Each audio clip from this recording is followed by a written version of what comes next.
Bienvenido. A ver si don Roberto Rossellini puede mostrarle a nuestros amigos que él no toma whisky, toma mate. Toma mate, como buen bonaerense.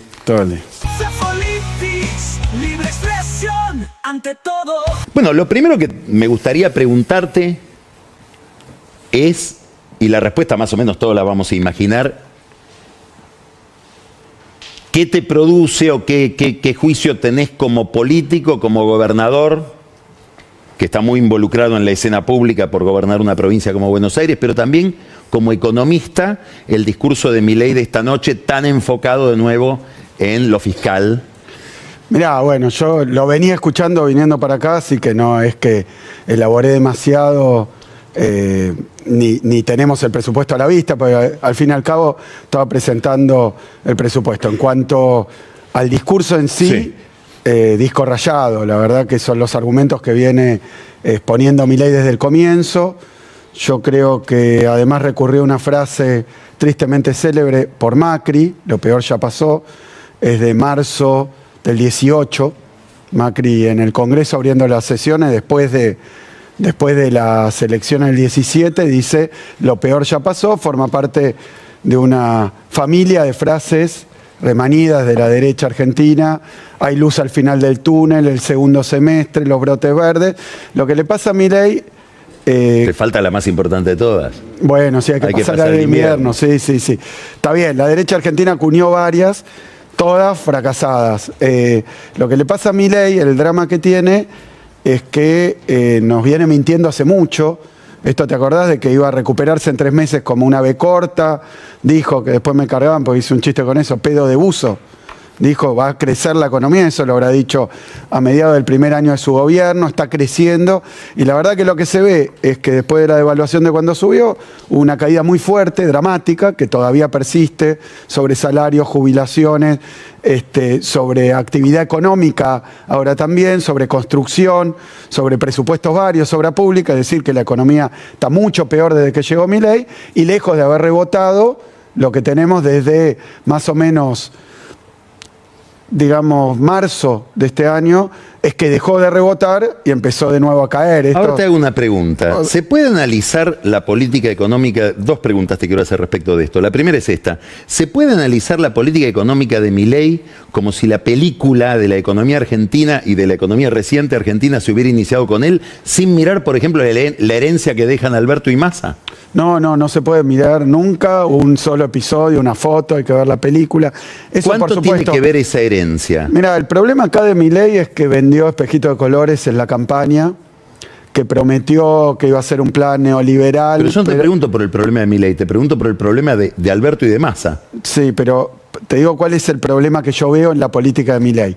Él dijo que iba a ser una política original, económica, novedosa, en muchos sentidos. Vos algo dijiste recién, te escuchaba, él dijo va a ser novedosa porque va a haber un ajuste, muchas veces hubo ajuste, esta vez va a ser solo para la casta. El ajuste es para los jubilados, para la obra pública, para las provincias argentinas, o sea, mintió. Dijo que iba a dolarizar, que tenía 15.000 palos en la billetera electrónica, mentira también. Que iba a gobernar con distintas personas, bueno, está Toto Caputo, está Sturzenegger, está Patricia Bullrich, está el mismo staff, buena parte del mismo staff del gobierno de Macri, aunque ahora con algunas peleas internas. Te lo olvidaste a Daniel Scioli. Bueno, está también, eso es posterior, en turismo. Lo escondieron, pero está. Sí, bueno, por eso te digo. Él decía, con lo mismo de siempre, no vamos a hacer nada distinto. Es él más lo mismo de siempre. Hoy, de hecho, yo miraba, porque me interesan esas cosas, la configuración. Estaba él solo, todas las cadenas nacionales, si bien la última dijo lo mismo. Lo peor ya pasó, con otras palabras. O sea que viene repitiendo. Ahora, te contesto tu pregunta. Sí. No, cada contexto particular, cada situación particular trae un arrastre. Evidentemente, lo mismo pasó después de 2001 con el gobierno de Néstor. ¿Cuánto de lo de Néstor tenía que ver con el final de 2001? Lo mismo pasa... ¿O cuánto de lo de Néstor tuvo que ver con las virtudes de Duhalde? O con lo de Duhalde, con lo que uno quiera, digamos, siempre viene condicionado por lo anterior, porque en economía no se empieza de cero. A mí lo que me llama la atención de Milei... Te pregunto por lo anterior porque quiero ir a este otro punto. Yo creo que fue en marzo del año pasado, del 24, mí me llamó mucho la atención un discurso de Cristina, donde Cristina dice, ajuste salvaje no, pero la cuestión del equilibrio fiscal hay que tenerla en cuenta. Está bien, no hay que flexibilizar, hambrear a la gente, a los trabajadores, pero el mundo cambió y los contratos laborales hay que revisarlos. Y detrás de toda necesidad hay un derecho, pero también una obligación para los planes sociales. Digamos, hasta en Cristina hay la visión, en este punto me quiero enfocar, de que había que prestarle a lo fiscal una atención que no se le había prestado y que el Estado creció de una manera y el gasto creció de una manera que generó una gran patología. ¿Vos hasta dónde coincidís con esa idea? No de Milei, de Cristina. No, yo lo dije el otro día y generó algo de revuelo. Yo creo que... A ver, hoy si vos mirás la lista de los países del mundo, la que está disponible en Internet, creo que es Banco Mundial o Fondo Monetario o ambos, 190 países, 150 o algo más tienen déficit. Estados Unidos, de los últimos... Desde la posguerra, creo que tuvo 80% de los años déficit. Sí, está bien, pero acá viene lo de Milei. Entonces, él qué es lo que dijo, primero, voy a dolarizar, no era todo se va a reposar sobre la cuestión fiscal y entonces sobre la monetaria, hace que ha cambiado de plan en el medio, con el que pregonó que iba a resolver todo dolarizando, y ahora, por supuesto que hay que prestar atención a la inflación, a lo fiscal, pero yo creo que lo que está haciendo Milei... ¿Qué quiere decir eso? Porque el que está mirando, vos no ignorás esto que te digo, el que está mirando dice, este señor acaba de ganar la elección de la provincia de Buenos Aires, ya lo empiezan a ver a Kicillof como un candidato a presidente. Yo no te estoy preguntando por el pasado de Alberto ni de Massa, no te estoy preguntando por Milei, te estoy preguntando, ¿y vos con los temas fiscales, etcétera, qué harías? Porque daría la impresión de que hay un grupo de gente que jamás votaría a Milei, porque le parece cruel, porque le parece excesivamente derecha, o le parece reaccionario, pero que estaría dispuesta a decir que esto, que es el equilibrio fiscal, no se toque. Mirá, ¿vos qué le dirías a esa gente? Si esa gente primero, te imagina presidente. No, digo, primero que es mentira que está arreglando ese asunto Milei. No digo que lo arregle, digo que, no, yo ahora voy a mi el opinión. Discurso que él encarna, pero digo, por más que no lo arregle, puede tener un valor. No, por supuesto que tiene que haber orden fiscal, por supuesto que el instrumento fiscal depende del financiamiento, depende de la situación, depende de la coyuntura. Es cierto, por ejemplo, que en pandemia todos los países del mundo, digo para tomar un extremo, optaron por resolver necesidades que tenían a través de una expansión del gasto, incluso Alemania, que históricamente no lo hacía. O sea, lo voy a decir más claramente, no te podés casar en determinada coyuntura con una medida. ¿Qué es lo que le está pasando a Milei? Para colmo trucha, por eso te quería decir, obviamente que si vos mirás la cuestión energética, por ejemplo en la Argentina, que desencadenó falta de dólares en 2014-2015, y hablo de un tema que lleva lo de YPF, que sé que tocaba y varias cosas más, pero desencadenó problemas en la balanza comercial, energética y en la cuenta corriente, y desencadenó también un tema de subsidios para no transferirle a la sociedad el costo de importar combustible que antes se producía en la Argentina. Pero yo quiero decir lo siguiente, vos tenés varios objetivos en la economía, vos tenés varios objetivos, no podés descuidar el empleo, no podés descuidar la producción, la cantidad de empresas, no podés descuidar el salario, no podés descuidar condiciones de vida de la sociedad en general. O sea que Milei hoy dice haber priorizado el orden fiscal, dice que su única, hoy lo escuchaba, lo único que tiene para defender, después de haber pifiado tanto con los pronósticos, es yo tengo superávit. Ahora, en inflación no está teniendo los resultados que esperaban, en el dólar no está teniendo los resultados que esperaban, y después se está camuflando un gasto inmenso en intereses. Ahora te hago una pregunta. Cuando vos eras ministro de Economía no sabíamos cuál era la inflación porque estaba intervenido el INDEC. Sí, pero si vos agarrás porque eso fue una polémica, después vino el Fondo Monetario a corregir para que quedara claro el índice de inflación, cosa que hicimos públicamente. Sí, es verdad eso, además. O sea que hubo un montón de discusiones al respecto. Vos no fuiste el que intervino el INDEC. No, pero no quiero decir eso. Lo que quiero decir es que medido por la Ciudad de Buenos Aires, nosotros en el 14 hicimos una evaluación, a finales del 13, comienzo del 14, y eso generó un aumento de los precios, que llevó a la inflación, según Patricia Bullrich, a 37 anual. Y al año siguiente hubo 23, según medido por la Ciudad de Buenos Aires. Entonces, ¿yo qué es lo que digo de esto? Lo que digo de esto es que vos no podés concentrarte en un solo aspecto. Está muy bien. Y hacer Ahora, un desastre en todo. Y menos te hago todavía, esta pregunta. Si vos hubieras agarrado el gobierno en diciembre del 23, como Milei, Sí. vos, Axel Kicillof, olvídate del peronismo, de Massa, de Alberto, no me interesa ahora eso. ¿Qué hubieras hecho para bajar la inflación distinto de Milei, pero que baje la inflación? Mirá, A lo mejor más lento, no sé. sí, mirá, yo creo que el principal problema que teníamos era de dólares y de tipo de cambio. Y falta de dólares por el endeudamiento que había, entre otras cosas. ¿Qué hizo Milei? Agravó esa situación. Yo creo que los principales problemas de Argentina son de balanza comercial. No Pero son problemas fiscales, son de problemas son de externos, cuenta vos decís. corriente o son Sí. de Sí. sector externo. Entonces, bueno, Argentina tenía una falta de dólares en la época de la reindustrialización o de la industrialización sustitutiva porque necesitaba dólares para alimentar el proceso industrializador. Cuando viene la derecha, como el caso de Macri y de Milei, te endeuda hasta la cabeza diciendo estoy solucionando el problema. Después tenés los problemas del desarrollo y del crecimiento sumado el endeudamiento externo. Yo hubiera abordado el tema del endeudamiento. Y es lo que Milei no hizo, sino que fue al blanqueo, fue después a un endeudamiento Bueno, lo mayor había con el FMI. abordado Alberto Fernández y aparentemente fracasó. Insuficientemente, sí, por supuesto. Insuficientemente. Dijiste La deuda algo hoy con el Fondo escúchame, Monetario. que quiero pasar es por este tema. Dijiste YPF. Sí, Vos sabés que en tu carrera política muy probablemente la mochila que lleves hasta el 2027, etcétera, sea YPF, 16.000 millones de dólares que nos pide la justicia americana que paguemos por... Si estuvieras de nuevo en la misma escena, ¿vos harías lo mismo? ¿Tenés Sí. alguna autocrítica no, para hacer? de eso no. Y voy a explicar por qué. De otras cosas sí, y de eso Sí, específicamente de eso no. De Sos eso cabeza no. dura, ¿eh? No, es que estuvo bien hecho. A ver. Los cuento rápidamente. Había que recuperar YPF porque con Repsol, a decir con los gallegos, bueno, con Repsol... No sí, te olvides de los eskenazi, que estaban cayó ahí también, ¿eh? Sí, pero cayó 50% de la producción, más o menos 40% Subrayo, de no te gas y olvides de los eskenazi. Ahora, si querés, hablamos de lo que quieras. Pero cayó la producción de gas y petróleo, cayeron las reservas de gas y petróleo. Acabo de decirte que uno de los problemas más graves Sí. que tenía la Argentina era la falta de dólares porque se nos acabó el gas y el petróleo y había que importarlo. ¿Estamos de acuerdo hasta ahí?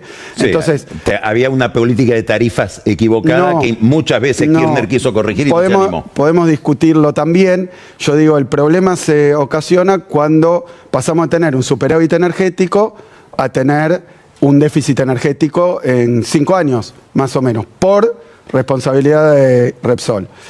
¿Cómo se abordó ese problema? Que era un problema macroeconómico, porque nos faltaba y teníamos que importar petróleo y gas del exterior, mucho más caro que producirlo acá. Y Repsol se negaba a invertir en exploración, en producción. Sí, se llevan los dividendos porque era la forma que tenían de pagarle también a los eskenazi que habían detrás. decidido no invertir en la Argentina. Mucho antes de cualquier cosa de dividendos, decidieron que las inversiones con la plata de YPF la iban a hacer en Guyana, la iban a hacer en el Mar del Norte, no la iban a hacer en el petróleo argentino, que ellos decían, no me interesa, son yacimientos maduros. Y en Vaca Muerta tampoco. Déjame 2 segundos, te termino. Entonces, ¿qué es lo que pasó? Con esa cuestión se decidió recuperar el control de YPF, no estatizar YPF, el control de YPF, que era el 51% de las acciones que estaban en manos de Repsol. Entonces se fue a buscar una ley que fue votada por 208 diputados, la mayoría abogados, la enorme mayoría abogados. Yo no soy abogado. Entonces se decidió expropiar usando Casi con orgullo lo decís. la ley de expropiación, lo digo con certeza. La ley de expropiación, pero además por la potestad constitucional que tiene un Estado de recuperar. Y fue una decisión que se tomó muy valiente. En ese momento Cristina era la presidenta y se recupera YPF. ¿Cómo se hace? El 51%. Se recupera y había un problema. Hablar con Repsol porque... al que por la ley de expropiación, cuando se hace una autopista, Cacciatore cuando hizo las autopistas expropió los edificios que había en el camino de la autopista, cuando se hace una ruta, se usa esa misma ley, se dice esto es de interés público, sujeto a expropiación, y se recupera para el Estado. Y después se paga una indemnización, según el Tribunal de Tasaciones que dice cuánto vale. Eso se hizo y no quedó un solo conflicto judicial con nadie, Pasa un tiempo... Y lo que pasa es que aparece un fondo buitre que en España le compra un presunto juicio a la quiebra de los eskenazi le compra un presunto juicio y va a buscar un tribunal que le dé la razón, varios tribunales. ¿A cuánto lo compra? 15 millones de dólares. ¿Por qué compra 15 millones de dólares un juicio que después vale 16.000? Porque era imposible ganarlo. Porque es absurdo el argumento, Carlos. Si lo pensás 2 minutos, lo que está diciendo ante un juez de Nueva York, el mismo tribunal que le dio la razón a los buitres con cualquier cosa absolutamente ridícula, ahora le da la razón a otro buitre, que es Burford, que tiene la razón, que sería lo siguiente. Ahora, ese tribunal lo fue a buscar la Argentina, digamos, la Argentina se sometió a las reglas de ese tribunal. No, ahora te cuento. No, es mucho más complicado y no quiero demorar toda la entrevista en esto, pero me parece importante porque te escuché hablar de esto. Entonces, ¿yo qué digo? 208 diputados, abogados, la gran mayoría están de acuerdo. Toda la discusión que hubo están de acuerdo. ¿En qué estaban de acuerdo? En que la ley de expropiación o la era que superior al convenio, al reglamento de la empresa, al estatuto de la empresa. Sí, pero es que eso es derecho de primer año. La pirámide de Kelsen, creo que se llama, que está primero la Constitución, después la ley, después los estatutos privados. Ningún juez argentino le hubiera dado la razón a alguien. Ponete que vos y yo tenemos juntos un campo y por el medio quiere pasar una ruta. Entonces viene el Estado y dice, voy a recuperar este pasadizo por el medio del campo. Y lo recupera, paga. Y después yo voy y digo, mire, tengo acá un contrato con Carlos que dice que si ustedes se quedan esto me tienen que pagar a mí 100 veces más. ¿Y quién le va a decir? Bueno, señor, está bien. Lo mismo pasó cuando Estados Unidos recuperó General Motors. O sea, hay muchísimas. Cuando Inglaterra en la pandemia recuperó, expropió varias empresas. Claro, el tema entonces, es que el estatuto de un privado no está por encima de la Constitución y las leyes. Te digo lo último. Salvo en un tribunal de Nueva York al que estábamos sometidos. Y por eso, no. Tampoco ahí. Yo lo que te digo es esto. La jueza dice, voy a juzgar esto. Entonces se le dice, mire, no es su jurisdicción. Y esto es derecho argentino, porque es la ley argentina contra una... Entonces, ¿qué dice la jueza? Es verdad, es derecho argentino. ¿Cómo una jueza de Nueva York juzga con derecho argentino? Trae un especialista, que creo que es el procurador que puso Milei ahora, y le dice, sí, tienen razón los demandantes. Entonces, hasta el gobierno norteamericano se pone de amicus curiae en contra de este argumento. Es decir, es un argumento jurídicamente muy flaco, muy flojo y después lo que estamos diciendo es vos no revisarías.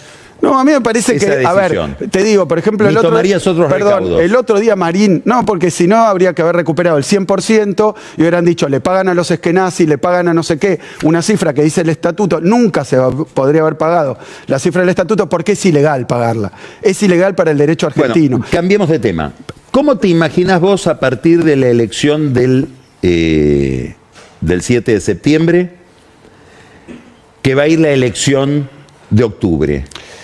¿Cómo me imagino? Te digo que estoy yo ahora. Sí, Primero yo venía a hablar un poco de septiembre. Sí. Bueno, nos interceptó el discurso de Milei, que entre paréntesis, no quiero dejar de decir, las jubilaciones desde que llegó Milei bajaron un 14%.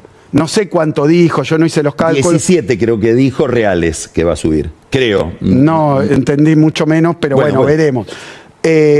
Las pensiones por discapacidad bajaron un 19%. Y el presupuesto universitario un 31%. ¿Cuánto eso tuvo que ver en la elección de la provincia de Buenos Aires? Mira, a mí me parece según las mediciones que vos hacés. Voy a dar una apreciación sobre lo que hizo Milei. Si modificó en algo, yo por lo que escuché, obviamente, sin análisis, me pareció mínimo, porque en términos reales que iba a subir no sé cuánto por ciento sobre una hipótesis de crecimiento y de inflación. Veremos qué es lo que dice y no quiero adelantarme sobre esto. Lo que digo es que dudo que recupere lo que sacó a los jubilados, dudo que recupere porque él decía que esto le destruía el superávit fiscal. Entonces dudo que lo haga porque al mismo tiempo decía es sagrado el superávit fiscal. Ahora, lo que digo también es que la elección del 7 de septiembre, si lo llevó a Milei, aunque sea maquillaje, aunque sea mentira y aunque sea un disco rayado, que ya veremos, a tener que plantear que estos temas son de más importancia de lo que estaba haciendo, y en vez de gastar a los jubilados, gastar o reprimirlos, bueno, el voto sirve. Lo que pasa es que yo creo, por lo que escuché, que no, que esto es muy insuficiente para el desastre que está haciendo con estos presupuestos. Lo de obra no lo entendí igual que vos, te escuché, no es que vuelve la obra pública, sino que le va a dar plata a los privados para que vayan a una concesión. Todo esto hay que entenderlo bien porque Milei es austríaco, pero después hace cualquier otra cosa y después los que gobiernan realmente, que son en el Ministerio de Economía, JP Morgan, que está gobernando, dice tú hay que cambiar cosas porque Milei me dijo Yo escuché varios periodistas que traían, bueno, que el gobierno, que el equipo económico le echaba la culpa a Milei de desarmar los títulos, de Es verdad subir la eso. tasa. Los banqueros lo dicen. Gravísimo que un equipo económico le eche la culpa al presidente de algo que está generando Eso está pasando. muchísima dificultad a la gente. Dijo que también la tasa de interés se puede bajar. O sea, hay que entender, hay que traducir bien lo que dijo. Disco rayado en 75%. Bueno, pero ¿Alguna decime, novedad? ¿qué pensás de octubre? Digo primero, el voto sirve. El voto sirve, hay que ir a votar, porque ¿para qué votó la gente, entre otras tantas cosas? Y para que Milei corrija el rumbo que tiene, corrija el rumbo, y esto lo hemos escuchado todos. Lo que vos decías, bueno, la sociedad se banca cualquier cosa. No, caprichos ideológicos, me parece. Creo que en algún momento, al comienzo, obviamente, había quienes lo votaron y dijeron, mirá si esto funciona, estamos a 2 años, y al principio dijo, esto dura 3 meses la crisis y después rebotamos como no sé qué, vamos 2 años y está diciendo lo peor ya pasó. Ahora ¿Qué es lo que dijo en diciembre? ¿Qué es lo que dijo antes? Te hago esta pregunta. Con alguien al que caracterizás de esta manera, ¿te podrías sentar a conversar? Mirá, y si te sentaras, ¿qué le dirías? Mira, le pedí. Por eso la te lo pregunto. quinta vez públicamente se ganó la elección en la provincia de Buenos Aires en vez de cancherearla, de ir con soberbia, en vez de... Yo sé que Milei no es peronista, no es ningún, pero no puede no dialogar con el gobernador de la provincia de Buenos Aires. No es peronista, pero hay muchos peronistas que del gobierno de Milei, ¿eh? Sí, pero bueno, se corren entre ellos porque se lavan su pasado. Bueno, Francos pasó por varias experiencias, Bullrich fue peronista No, la Menem. muchas veces, 5 Menem nos enteramos que hay en el gobierno, yo no lo sabía, por eso vengo con lo de 5 Menem, pues me vengo a enterar ahora que hay 5 Menem. Pero Más vuelvo, castas no ¿qué- se consigue qué- en este qué le gobierno. dirías? No, entonces yo le pedí ya varias veces, cuando hablamos de lo de seguridad, le pedí que nos juntáramos, le pedí 20 veces, juntémonos, porque el presidente de la Nación tiene que coordinar, sobre todo cuando sus políticas tienen un impacto atroz sobre la provincia de Buenos Aires, sobre todo cuando es un presidente al que se le perdió la confianza, muchísimos le perdieron la confianza, será por lo de la criptoestafa, será por lo de Spanuolo, ¿Pero será qué por le lo de la Armada. dirías? No, yo le diría, estos son mis planes, estas son mis necesidades, no podés parar la obra pública, no te podés ¿Cuáles poner- serían las cosas centrales que le dirías? Mirá, en principio- Lo más importante para vos. No, bueno, que está construyendo ese falso déficit, ese falso superávit, lo está construyendo a costa de no pagar compromisos que tiene el Estado Nacional y de no cumplir obligaciones constitucionales que tiene Milei. Entonces, por eso yo iba a en qué gasta la plata Milei. En julio solo, a la provincia de Buenos Aires le debe 12 billones de pesos. ¿no? ¿En concepto de qué? 12 millones de millones. Obra parada, plata para los jubilados, que estaba, que por el... ¿cómo se llama? Acuerdo fiscal que tenemos, que tiene que pagar a las cajas. O sea, es una obligación del Estado Nacional que no cumple. Fuimos a la Corte Suprema. El Fondo de Seguridad estaba en el presupuesto, dejó de transferirlo. Tenemos que comprar los patrulleros con recursos que tenemos que redireccionar porque nos sacó Milei.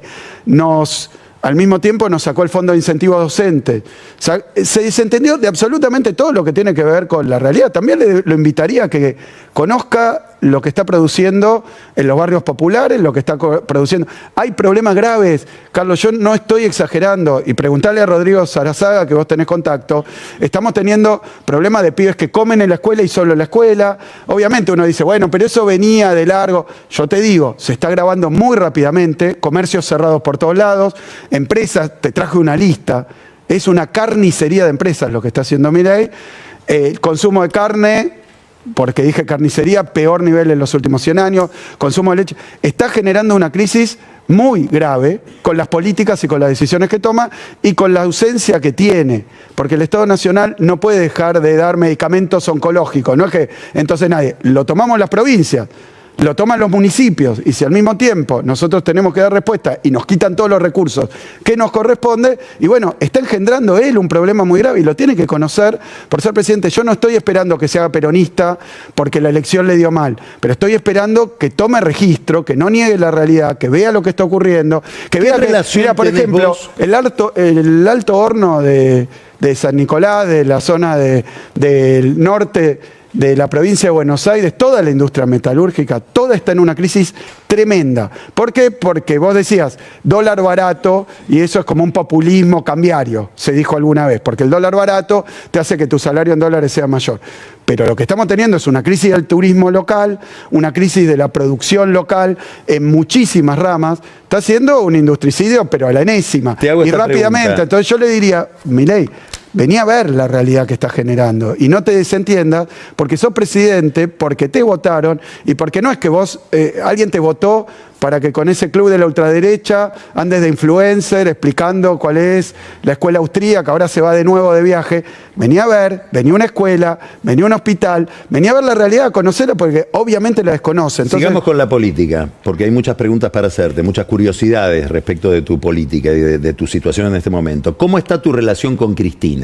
mira, yo la voy a ir a ver porque todos lo preguntaban, lo dije antes de la elección, lo digo ahora. Hablamos mucho para el armado de lista, después entramos en la campaña electoral, después le pedí a través de gente que trabaja con ella que mande un audio. Es decir, que Cristina fue una parte fundamental y un actor fundamental en la unidad o en la lista que conseguimos de Fuerza Patria, que fue parte de las causas de por qué le ganamos a Milei en la provincia de Buenos Aires, cuando hacía 20 años que no se ganaba una intermedia, y cuando las encuestas, cuando el propio Milei vino a hacerse, digamos, a presumir de que iba a pintar toda la provincia de violeta. En todos los discursos decís que fue condenada injustamente. Supongamos que llega Axel Kicillof a la presidencia. ¿Vos le indultarías? Mira, yo te digo, porque me Sobre hacen la esa base de pregunta. de esa Yo digo idea. otra cosa, te digo otra cosa de eso. ¿Es injusta la condena? El juicio fue un juicio políticamente dirigido y políticamente manipulado. No corresponde que esté presa. Ahora, hablarme a mí como si fuera presidente en 2 años, yo creo que más rápido, antes tenemos que empezar a discutir esto, porque vos fijate lo de Lula. A Lula lo ponen preso por un departamento en Guarujá que nunca había pisado. Mirá el lío que armó todo eso. Mirá el lío que armó la democracia brasileña, poner preso por una causa política a un líder importante del campo popular. Bueno, yo creo que eso no tiene que pasar. Y me parece que eso implica hablar del lawfare, del funcionamiento de la justicia, de Comodoro Pi. ¿Qué pasa Hay que con hablar de Bolsonaro, todo que eso. también va preso? Bueno, me parece que yo que Bolsonaro pienso... piensa lo mismo Yo de que su pienso, caso. sí, yo que pienso que la justicia tiene que funcionar con transparencia y yo observé cómo hubo, después de las elecciones, de Trump y de Bolsonaro. Bueno, en Trump terminaron unos tipos vestidos de vikingo y en Bolsonaro vi un documental, cosas, pero no soy juez. Si es justa o no la condena de Bolsonaro, a mí la impresión que me dio es que Bolsonaro No, digo, la idea de que promovió... la justicia no puede sacar del campo, que es una idea muy razonable, a un líder popular sin que sea algo muy transparente, vale para Lula, vale para Bolsonaro, vale para Kuczynski o vale para... Sí, pero Rafael también Correa. vale si se cumplen o no las leyes, si se arman las causas o no se arman las causas, qué naturaleza son las causas, qué se está jugando. Coincido con vos, hoy la justicia, por lo menos en Argentina, en Brasil, estuvo porque Moro termina de ministro de Justicia de Bolsonaro después de haber metido preso a Lula y ahí salen los audios donde se muestra. Entonces, bueno, tenemos un lío con la justicia y ese lío hay que solucionarlo por una cuestión de funcionamiento del sistema ¿Cuál democrático. es tu relación con este club de gobernadores que se ha armado y que se reunieron el viernes en Río Cuarto? Yarlora, Pularo, Sadir, Mira, con Valdés, cada uno de ellos Torres. me felicitaron todos después de las elecciones. Algunos hablé por teléfono, otros hablé incluso antes y otros lo hicieron por mensaje. Y tenemos una relación que llevó a que 23 gobernadores le reclamáramos a Milei que nos devuelva la plata que nos robó. Hasta ese punto llegamos. Después, el armado político que se está haciendo hoy, que hay que terminar de ver cómo se define. Yo la verdad que con los gobernadores lo que diría es avenida del medio, porque empiezan a... Sí. Bueno, creo que eso se probó varias veces. Yo lo que digo es que odiar al peronismo, lo voy a decir así, al kirchnerismo, al peronismo, odiarlo y pensar que la única solución es erradicarlo, me parece que es algo que nos ha llevado ¿Pero vos a un querés lío. que esa gente piensa eso? No, ¿Esos no sé, gobernadores? porque algún... No ¿Como lo que sé. hay una vergüenza de ser peronistas? No, porque Yarlora claramente se identifica. Pero empiezan, bueno, ni esto ni aquello. Me parece que los consensos que hay que buscar para salir de la situación que está engendrando Milei y la que va a engendrar si sigue haciendo lo que está haciendo, Me parece que son más amplios y que tienen que ser más basados en determinadas cuestiones que hay que resolver en la Argentina. No se puede, por ejemplo, desindustrializar la Argentina. Te quiero no hacer se puede unas preguntas muy concretas. Carlos, no se puede hacer un gobierno antiproductivo.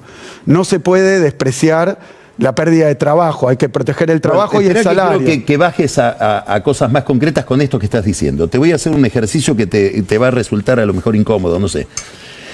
Llega Axel Kicillof a la presidencia. No, pero Carlos, yo entiendo. Ahora lo hablamos. Ministro de Economía. Me parece. Yo estoy gobernando la provincia más grande en población, probablemente la más compleja, no lo sé, hay que ver. Tengo mañana temas de la provincia de Buenos Aires. Me parece todo eso ultra ciencia ficción, me parece. ¿Te ves muy lejos de eso? No, me parece que lo que hay que hacer después de Milei, el post-Milei, exige un ejercicio de una fuerza política robusta, con claridad. No podemos repetir errores del pasado, no podemos... ¿Cuáles errores serían los que no hay que repetir, los más importantes? No, me parece muy importante que a nivel de la fuerza política que gobierne tiene que tener más cohesión que la que tuvo cuando gobernamos la última vez. Me parece que eso es importante, que va a haber que tomar decisiones fuertes, evidentemente, para rescatar muchísimo. Ahí me estás llevando a un tema inevitable, tu relación con la Cámpora, con Máximo Kirchner. No, si te sentirías cómodo, por ejemplo, con Mayra Mendoza, ya que querés hablar de la provincia de algo inmediato, presidenta de la Cámara de Diputados en la legislatura. Mirá, que es algo que se está hablando. Mientras la fuerza política funcione, no es un tema de personas, ni mío ni de nadie. Tenemos que conseguir cohesionar la fuerza política. Estuvimos inmersos en una discusión, para mí saludable, en el sentido de que venimos de perder una elección nacional, ganar la elección provincial, pero perder la nacional. La fuerza política, lógicamente, tiene que digerir esto, discutirlo, analizarlo, debatirlo. No para pasarse facturas, y si es posible, en un marco de fraternidad, digamos, de compañerismo, para ver no quién es el culpable, sino ver cómo se hace, porque creo que todas estas cuestiones son bien complejas, sino en el marco de prepararse para hacerle una propuesta a la sociedad que permita no caer en cosas como esta, que son realmente muy desquiciadas. Sí, pero yo me siento cómodo. Es intendenta, la compañía, y después hay discusiones que yo prefiero que sean puertas adentro, pero tiene que haber discusiones, los que pensamos distinto, dentro de un espacio. Una última pregunta. Si vos, que te saca de la provincia, te lleva a lo que no querés ir. No, es que decime no es que un presidente que te guste, un modelo de gobierno que vos decís, yo ahí me veo reflejado. No, acá... Una experiencia, no en la Argentina, ¿eh? Ah, afuera. Sí, la que sea. De ahora, de antes, contemporánea de este momento, de la historia, que vos decís, ese modelo a mí me gusta. Hubo una etapa donde el mundo entero es la posguerra, la segunda posguerra, que no es que quiera volver a eso. Sí, vos me preguntás, presidente. No las aclaraciones, es para saber qué gobiernos que tienen. Sí, bueno, a mí me gustó el gobierno de Lula. Me gustó el gobierno de Néstor. ¿El primero de Lula? Sí, después... Pero bueno, me estás pidiendo como cosas que son muy difíciles de traer a la Argentina. No necesariamente. No, pues se puede leer... Yo estoy pensando, porque después todo lo que digo va a ser usado en mi contra. Entonces quiero ser claro. No necesariamente. No puede ser usado en mi favor. Es verdad. No, yo creo que está bien, obviamente, que hay que nombrar el gobierno de Perón. Obviamente que hay que nombrarlo. No te sientas en ese compromiso. Pero te quiero llevar a los dos ejemplos que diste y te quiero poner en la mesa también a Boric. Yo participé del gobierno de Cristina. Sí, y por supuesto que lo reivindicó. Obviamente, como todo. Estoy preguntando qué gobierno reivindicás y cuál no. Digo, con cosas que salieron mejor y quiero peor. mencionarte. Vos nombraste a Lula, mencionaste a Néstor Kirchner y yo te sumo a Boric en este sentido. Lula puso como presidente del Banco Central a Meireles. Sí. Que era algo del otro mundo, que venía del Banco de Boston. Néstor continuó con la baña. Y Boric deja funcionarios del gobierno de Piñera. Eso de reconocer algo en el otro, de dar alguna continuidad con lo que es la otra vereda, ¿vos te sentís capacitado para hacerlo? ¿O sos más parecido a Milei, sin ofender? Mira... Sin ofender. No, está bien. La respuesta es, creo que el próximo gobierno va a tener que ser un gobierno de consenso. Creo que los funcionarios públicos sí tienen que formar parte de un conjunto.